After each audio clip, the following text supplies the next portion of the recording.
It's Tuesday, August 27. This is the news on PBCJ. I am Simone Absalom. Prime Minister Andrew Holness is bemoaning a culture of shoddy workmanship from contractors used to work on the country's infrastructure. Subpar work and cost overruns are some of the negatives laid at the feet of some local contractors. In that regard, the Prime Minister said that he is reviewing the National Works Agency's supervision of some of these contractors. The usual perspective is that we can just go out there and put the backhoe on the site, put the heavy equipment, and do as we please. We can inconvenience the public, don't put up the signs. We don't have to meet the deadlines. Indeed, there is a view that contracting in Jamaica is just very chaotic, that contractors are not accountable, and that the NWA is very permissive in this regard, in not holding contractors to account. And that view has been expressed time and time again whenever I have occasion to speak with motorists or commuters, especially those who have to use those thoroughfares that are under construction. They complain bitterly about the work ethic and discipline of the contractors and the supervision of the NWA. It has not gone on deaf ears. I am paying very close attention to it. Further, Mr. Holness wants to introduce performance management contracting. In this regard, I have asked the new procurement authority to give Cabinet a policy outline as to how we can introduce performance management contracting. That is, we know of several contractors who have work. They don't finish. They don't complete it on time, but yet they come back into the process. So there must be a way within the procurement process in which the past performance of contractors feature in their ability to get future work.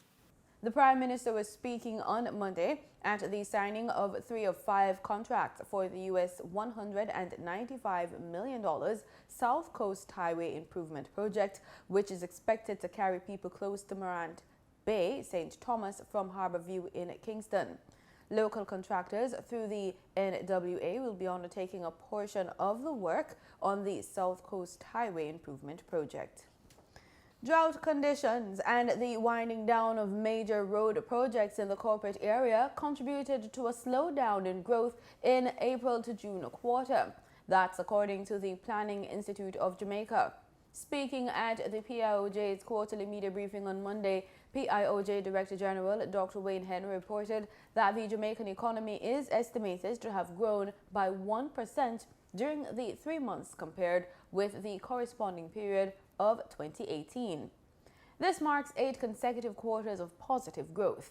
However, the percentage growth was lower than the 1.5% growth in the last quarter and lower than the PIOJ's projections for up to 2% growth for April to June.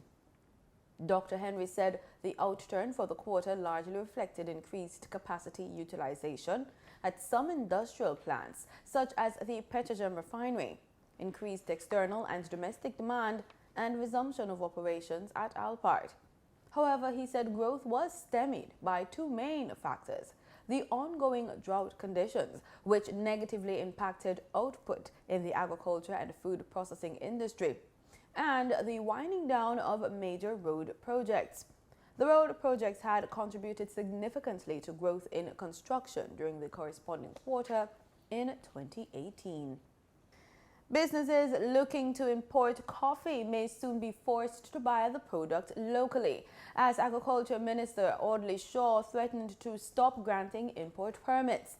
He was speaking at a meeting with disgruntled coffee growers Monday at his ministry's New Kingston offices. More than 24 coffee farmers converged at the Agriculture Ministry to protest the low price they're receiving for their produce.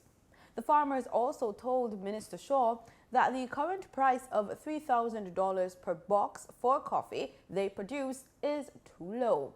The farmers say that price point is impractical when associated costs are included.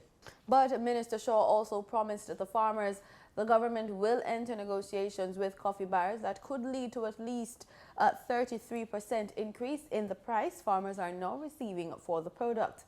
Minister Shaw says he plans to reduce the number of coffee import permits being issued. Assistant Commissioner of Police, ACP Bishop Dr. Gary Welsh, has signaled that the traffic police will be stepping up its vigilance to clamp down on motorists who violate the Road Traffic Act. Welsh, who heads the police's Public Safety and Traffic Enforcement branch, last week faced the heat for pardoning Dennis Dietrich, who confessed to pulling off a daring stunt at a busy corporate area intersection over a week ago. Since the police ordered Dietrich to apologize, a new recording of the incident has thrown open a probe to determine the true identity of the man behind the wheel. Speaking at Monday's opening ceremony for the first International Symposium on Traffic Crash Investigation and Black Box Analysis at the Caribbean Maritime University in Kingston, Welsh said that come September 1, motorists will begin facing the full force of the law for breaches of the Road Traffic Act. The Tourism Workers Pension Scheme will allow for flexible contributions through its use of individual retirement savings. So says Tourism Minister Edmund Bartlett. Speaking at a recent JIS think tank, Mr. Bartlett explained that each tourism enterprise worker who joins the scheme will have his or her own retirement savings account with their contributions, their employer's contributions, and interest accumulated. What then happens to this money? This money goes into an account bearing the name of every contributor. So I have my own account, just as I had a savings account in the bank. It's the same way that it will obtain. And what will be in the account will be my contribution of 3% and the employer's contribution of 3%. And then when that money is invested and it grows interest, what we call accrete, nice word, then that my account accretes. Right? The other thing is that I must have a beneficiary that is put on the account, so that if anything happens while I am going on in life, like, I should die, the beneficiary would get the account. So it would not then go to the Administrator General and end up in the government coffers in the long run. The Tourism Workers Pension Scheme is expected to come into effect in 2020. Director General of the Office of Disaster Preparedness and Emergency Management, ODPEM, Richard Thompson, says significant emphasis must be placed on earthquake preparedness in order to protect the economic gains in the country. Speaking at the St. Bess Disaster Management Expo 2019, hosted by the St. Elizabeth Municipal Corporation in collaboration with ODPEM last week, Mr. Thompson noted that based on Jamaica's geographic location, the country is vulnerable and can be hit with a major earthquake at any time. In that regard, he is urging citizens to take charge of their own readiness by putting measures in place to ensure their safety in the event of a major earthquake, starting with compliance to building codes. After its excellent 2018 debut in the Times Higher Education's Latin America University rankings, the University of the West Indies, the UWI, has climbed even higher in the 2019 report published by the prestigious United Kingdom-based ranking agency. The agency's recently published rankings for the Caribbean and Latin America show the continued improvement of the UWI as it placed 32 among the 150 best-ranked universities across the region, compared to 37th last year. The UWI remains the #1 ranked university in the Caribbean. The US dollar on Monday, August 26, ended trading at Jamaican $136.69, down by 18 cents. And that's according to the Bank of Jamaica's daily foreign exchange trading summary. The Canadian dollar ended trading at Jamaican $103.79, down from $103.84, while the British pound sterling ended trading at Jamaican $165.45, down from $166.75. In regional news, Barbados, St. Lucia and St. Vincent and the Grenadines are bracing for Tropical Storm Dorian. Scattered showers have already started to affect Barbados, and conditions are expected to further deteriorate. The island is now on shutdown, with only essential services personnel remaining on duty. All flights have been cancelled. Ahead of the shutdown, Barbadians rushed to supermarkets and other businesses to stock up on last-minute supplies to ride out the storm. Some also carried out final preparations to protect their homes and businesses. The emergency services have been put on standby, and Police Commissioner Tyrone Griffiths says lawmen will be ensuring there is order.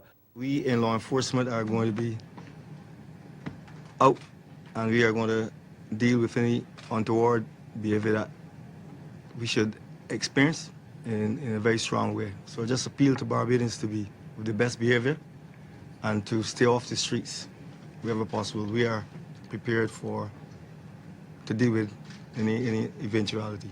In related news, St. Lucia's Prime Minister Alan Chastanet has announced an island-wide shutdown as the country is now under hurricane watch.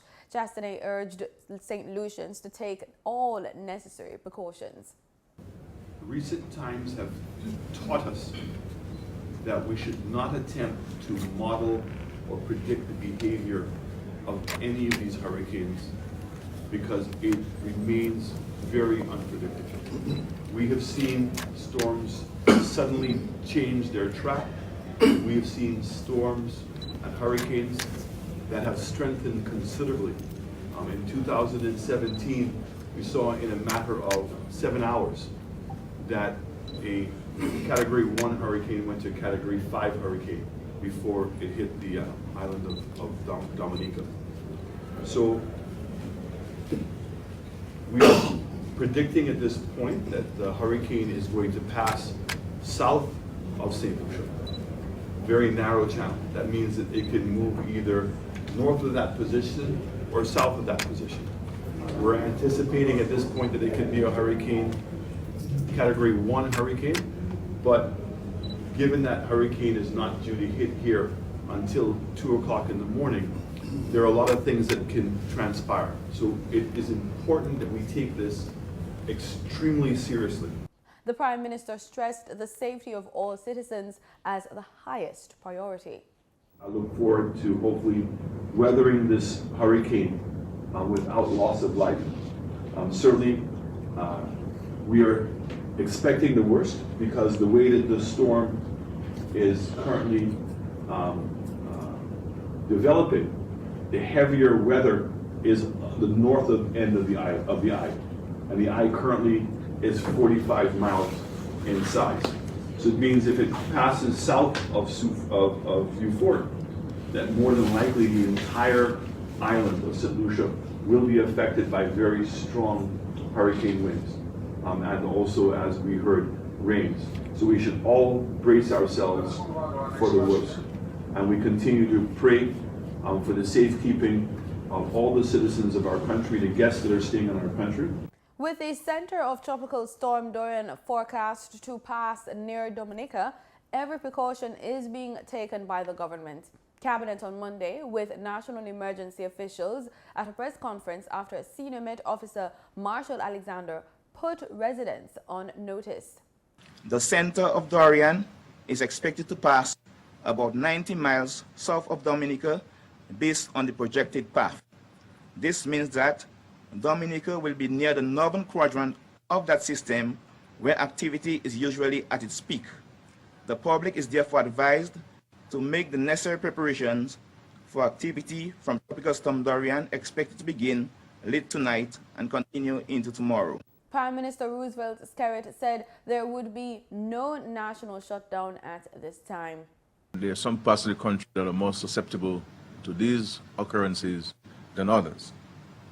And therefore we have at the cabinet meeting and the joint cabinet meeting with the National Emergency Planning Organization executive arm. We have mandated the Ministry of Health to do an inventory and an audit of every health center in Dominica to ensure that they have adequate basic pharmaceutical medicines at hand, especially in highly vulnerable communities, which are usually cut off from the rest of the country as a result of landslides. So we have also placed the police on alert and to ensure that they are able to respond to any requests for rescuing people or getting people out of harm's way, that the police is prepared for this.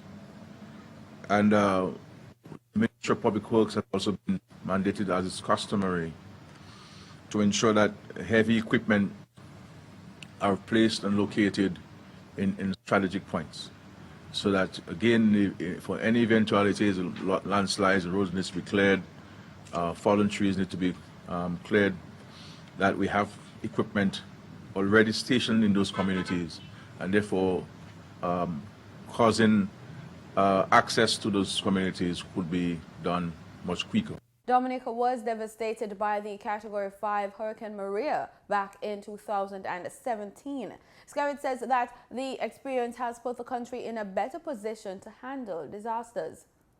Not only at the National Emergency Planning Organization level, but I believe that there is a greater awareness on the part of the general public in terms of, one, taking these advisories and these precautionary measures seriously, and also the extent of their own household preparation and preparedness for these storms. So there is a greater awareness on the part of the general public on this. So from a number of vantage points, I believe that we're in a better place now than we were after Maria. Regional carrier Caribbean Airlines has cancelled some of its flights due to impending tropical storm Dorian. In a statement, Caribbean Airlines says one of the cancelled flights is the BW414 from Barbados to Port of Spain, Trinidad, slated for Tuesday. It also says passengers affected by the cancellation of some flights today will be reaccommodated on flights BW3455 from Kingston to Barbados and BW3454 from Barbados to Kingston, both slated for Tuesday. The airline says it will allow persons whose travel plans are impacted by the tropical storm to rebook without any additional fees. It says clients should call the airline before rebooking their flights. In sports, a Jamaican athlete has been cited for an adverse analytical finding for a banned substance after competing at the Jamaica Athletics Administrative Association's National Championships inside the National Stadium from June 20 to June 23. It's understood that a banned substance was found in the athlete's A sample, and the athlete's management team has since requested that the B sample be tested as well.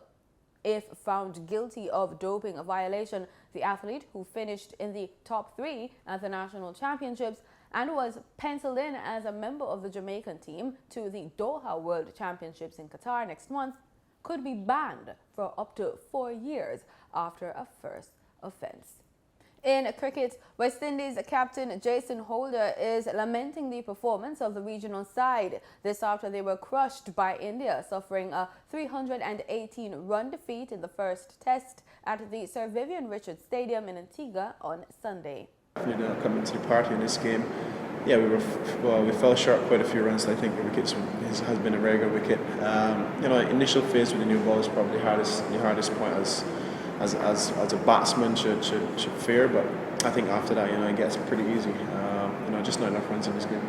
In the weather report, at 4 a.m. this morning, the center of Tropical Storm Dorian was located near latitude 13.5 degrees north, longitude 60.7 degrees west. Dorian is moving towards the west-northwest near 20 kilometers per hour, and this motion is expected to continue through tonight.